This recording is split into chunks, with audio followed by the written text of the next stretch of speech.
থানার বড়বাবু হয়ে চাকরি পেয়েছে আর এক্ষুনি এই থানাতেই আছে। পূজা, সত্যি বলছিস? সত্যি বলছিস? বল পূজা, তুই সত্যি বলছিস? সত্যি সত্যি সত্যি সত্যি সত্যি সত্যি একদম কাছে বলছিস। কি আনন্দ, সত্যি আজ কি আনন্দ, কি আনন্দ। এই শোন পূজা, চল চল, খুব আনন্দ হচ্ছে, চল বাড়ির ভিতরে চল, বাবাকে না সুখবরটা দিয়ে আসি। দাঁড়া দাঁড়া দাঁড়া দাঁড়া, কোথায় এত তাড়াহুড়ো করে যাচ্ছিস? এর থেকে আরো আরো অনেক বড় খুশির খবর আছে, আর সেই খবরটা হচ্ছে বলবো, বলে ফেল, তাড়াতাড়ি বলে ফেল। আমার মা বলে দিয়েছে যে এবার আমার দাদার সময় পেলেই খুব তাড়াতাড়ি বিয়ের পিঁড়িতে বসতে চলেছে। আমি কিন্তু বিয়ের পর তোকে বৌদি বলে ডাকতে পারবো না, পারবো না। এই এই কেপি কোথাকার, এই তুই কাঁদছিস কেন? তোর চোখে জল কেন? আনন্দের এই আনন্দ আমার জন্য এত খুশির ভালো খবর কেউ কোনোদিন দিতে পারেনি। তাই তো আমি ভাবছি রে, এত সুখ আমার কপালে সইবে তো রে, এত কপালে সইবে তো বল। আমি হচ্ছে বেড়াহীন হচ্ছি। বাগানের ফুল সব সময় গরু ছাগলে কামড় দেবার আশঙ্কা। আরে বাবা, এই তোর এই সখী পূজাটাতে তোর তো চিন্তা কিসের কথা? আরে বাবা, আমার দাদাকে বলবো যে একটা ইটের বেড়া বানিয়ে দিতে। এই শোন, এই যা ঘরের ভেতরে যা, তো ঘরের ভেতরে যা। আর কি বলতো, কালার বাঁশির সুর শোনার জন্য ওই বিহুরিনী রাধার মতন কান পেতে বসে থাক, ঠিক আছে? চলে গেছে কি যে বলি না। আরে বাবা চলি গো বৌদি, আমার সোনা বৌদি, আমার বাচ্চা বৌদি। মাত্র মাত্র কয়েকটা মাস আমি তাকে দেখিনি, মনে হচ্ছে কয়েকটা যুগ আমি তাকে দেখিনি। তার ছবি আমার মুখে, তার কথা আমার মনে, তার প্রেম আমার চোখের জলে আমি কত ঠাকুরকে দেখেছি। তাই তো ঠাকুর বলছে আমার ডাক শুনতে পেয়েছে, আর সেই জন্য তো আমার মন বলছে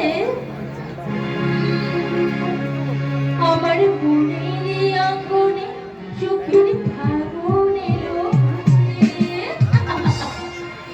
আমার মনের আঙ্গনে সুখের ফাগুন এলো। এই হঠাৎ পাওয়া দিনগুলোকে ধারাটা দিন ফাগুন এলো,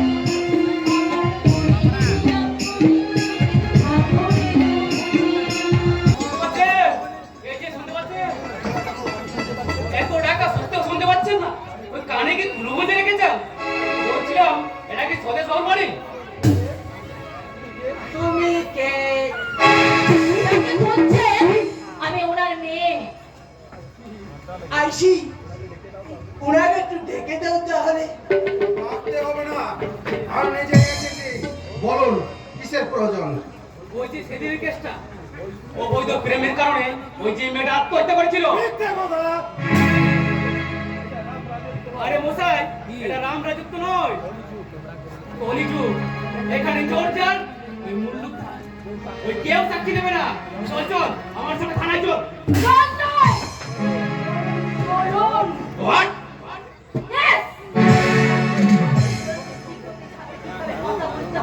সেটা যদি আপনাকে শিখিয়ে দিতে হয় তাহলে পুলিশের পোশাকটা আপনি পরেছেন কেন?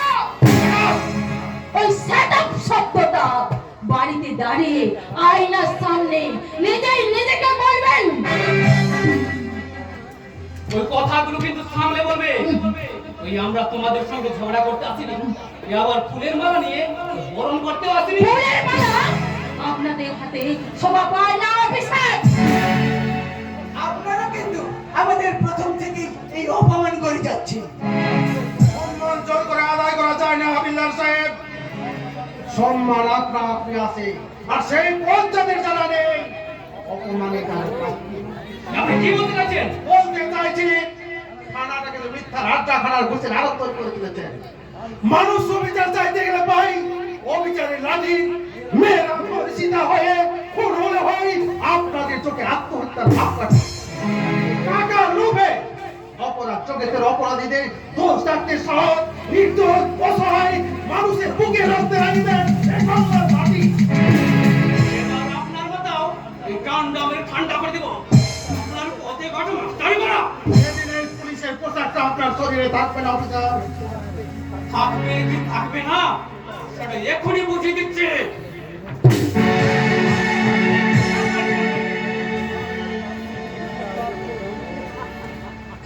আপনি এই কন্যা সাহেবের লাজ্জা বাবু আমার মেজো বাবু কি চুপ! ধরুন কোন অধিকারে আপনি হাত তুলতে যাচ্ছিলেন? আর কৈফিয়ত আমি তোমাকে দেব না, এই দিতে হবে।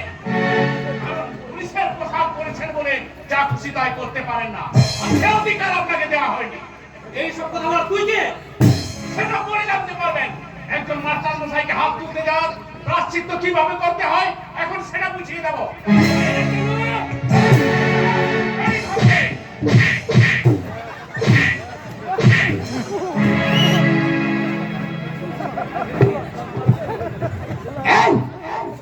তুমি আমার মেয়ে তোমাকে ধরবো না। তোমার সাহস তো গল্প এই রে কালটাকে মোর বাংলার পাঁচ চুপ কর, লোক! এই ঘরে বললা, বুকে রক্ত দিয়ে শোধ করতে হবে। তুই আমাকে চিনিস না? তোর দেহের ফুটহাতটা আমি হাফ ফুট করে দেবো। তবে আমার নাম অবিনাশ রায়। কথাটা মনে রেখো। এই যে, শুনুন। এই রে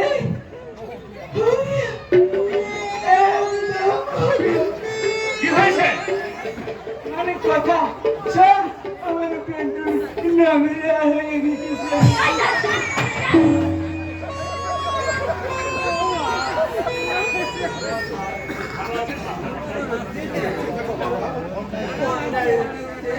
মানুষের কল্যাণে হাত যেটা এমনি ভাবে উদ্ভূত থাকে। আপনাদের আশীর্বাদে আর উন্নতর অভিশাপের প্রচেষ্টায় আমি তার রংপুরে এসেছি। তাই নাকি? ওরে দুর্গা শোন, তন্ময় কি বলছে শোন। বাবা, খুব ভালো হয়েছে, ঈশ্বর তোমাকে পাঠিয়ে দিয়েছেন। এবার আমরা এই মেজো বাবুর মতো পুলিশ অফিসারটা থানায় থাকলে এই এলাকায় শান্তিপূর্ণ ফিরে আসবে না বাবা। কারণ যারা প্রতিবাদ করতে পারে না এরা তাদের বুকে বেশি করে আঘাত আনেন। যারা যারা ধর্মকে আঁকড়ে ধরে থাকতে চায় তারা অধর্মের চাকা তাদেরকে পিষে মারে। সে আমি জানি দুর্গা। আমি গোপন সূত্রে খবর পেয়েছি ওই মেজবাবুর মদতে ওই শহরের কিছু দুর্নীতিগ্রস্ত মানুষ ওই টাকার পাহাড়ে বসে একের পর এক অন্যায় কাজ করে বেড়াচ্ছে। আর পলাশগঞ্জ থানার মধ্যে ওরা একটা বাস্তব তৈরি করেছে। আমি ওই বাস্তবপুর বাসা ভেঙে চুরমার করে দেবো। আপনারা যদি পারেন তাহলে আপনার নামে পোস্টার ছাপিয়ে এই থানার দুর্নীতির দেওয়ালে দেওয়ালে সেই পোস্টার সাটিয়ে দিয়ে বলবো,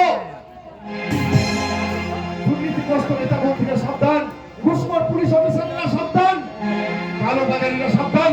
কারণ প্রতিবাদ আজও মরেনি, প্রতিবাদ এখনো বেঁচে আছে। আপনাকে তো ঠিক চিনতে পারলাম না। আরে এ হচ্ছে আমার প্রিয় ছাত্র পলাশ, লেখাপড়ায় ছবি আঁকায় ওর সাথে কারোর সাথে তুলনা করা যায় না।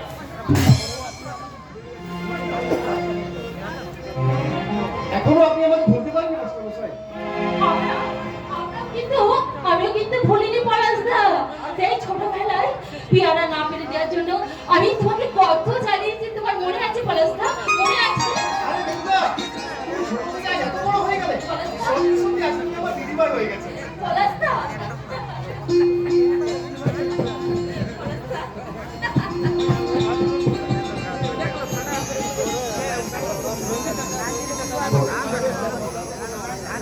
সুভাষচন্দ্র বসুরা জন্মেছিলেন, বিনয় বাদল দীনেশের স্পর্শ ধর্মায় বাংলার মাটিকে আজকেও অন্যায়ের বিরুদ্ধে বিদ্রোহের হাত তোলে না।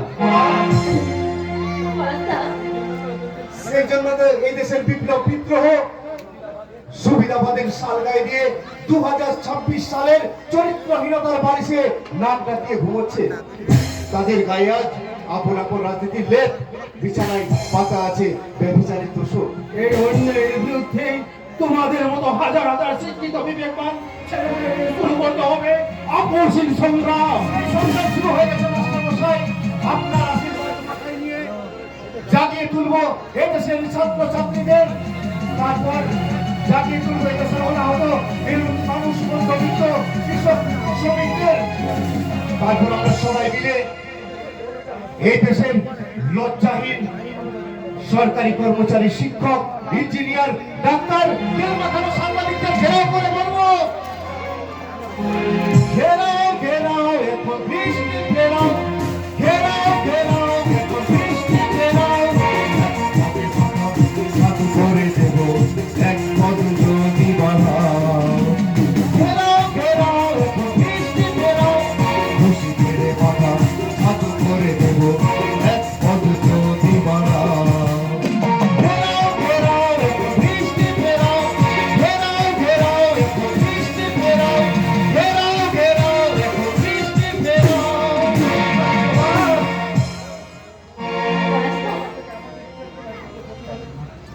সেই সংগ্রাম শুরু হয়ে গেছে মাস্টার। আপনি ছোটবেলা থেকে আমাদের চেতনার বুকে যে মন্ত্র জানিয়ে দিয়েছেন, তাই রাজনীতির পাপড় ভাজা খেয়ে আমরা কোনোদিন মিথ্যার আশ্রয় নিতে শিখিনি। সে আমি জানি বাবা। তোমরা তোমরা এবার গল্প করো, আমি রাতে দোকান থেকে মিষ্টি নিয়ে আসি, কেমন? ভাই আমিও একবার গ্রামটা থেকে ঘুরে আসি দুর্গা। পলাশদা, অনেকদিন হলো এই গ্রামটাকে খুব কাছ থেকে দেখিনি, প্রায় প্রায় 7-8 বছর হবে। আমি এখনই যাব আর আসবো, আর এসে পরে তন্ময়বাবুর সাথে আলাপ করবো, চা খাবো, মিষ্টি খাবো। চলি তন্ময়বাবু, চলি দিদি ভাই, নমস্কার। পলাশদা তো আমাদের আকারে ইঙ্গিতের সুযোগ করে দিয়ে গেল। কি রে? তোমার আমার কথা বিনিময়ের সুযোগ। তো আমি না তোমার সাথে একটাও কথা বলবো না। আজ 2 দিন হলো তুমি চাকরি পেয়ে, আর এই খবরটা তুমি আজকেও আমাকে দিলে না। আমার ভুল হয়ে গেছে দেবী, এবারের মতো ক্ষমা করে দিও। এবারও যদি কিছু বলো। কি লাভ? আমি তোমার কি বলো তো? কি লাভ বলো? তোমার সাথে কথা বলে কি লাভ? আমি তোমার কে? আমি যে কে তোমার, তুমি তা